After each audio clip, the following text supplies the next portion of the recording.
Welcome back, everyone. A twist in the case of a West Virginia woman who woke up from a 2-year coma and said her brother was the one who attacked her and nearly killed her. Police arrested Daniel Palmer last week, but just days later, he died. Jean Casares has the latest on what some are calling a medical mystery. Daniel Palmer III, charged in the brutal attack of his sister Wanda Palmer, was said by law enforcement to be uncooperative as they tried to get him to jail after an initial court proceeding. Now, officials say he is dead.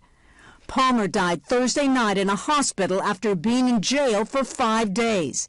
Palmer of Jackson County, West Virginia, was charged with the attempted murder of his sister Wanda in 2020, allegedly bludgeoning her with a hatchet or axe in the head and face. It was Wanda's mother who called 911 after it happened.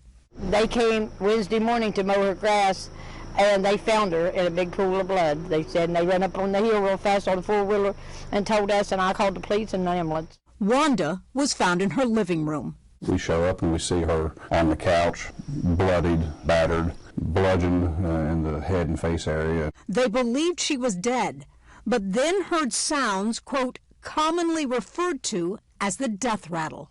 But Wanda was alive. I wouldn't have wagered a nickel for her life that morning. She was in that bad a shape.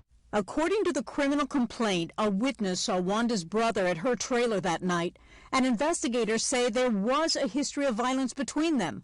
But law enforcement had no weapon, no eyewitness to the attack, and no phone records or video. And Wanda was in a coma until about 3 weeks ago when she woke up in her nursing home, the sheriff says. And she told investigators the attacker that night was her own brother. For her to be able to wake up and say, give the name, thank God. That's all I can say, thank God. This case is really about the perseverance and the toughness and the strength of the victim in itself. From the beginning, Jackson County Sheriff's Department tells CNN that Palmer was so uncooperative they couldn't take a brand new mugshot of him, and he wouldn't sign the paperwork allowing for an attorney to represent him.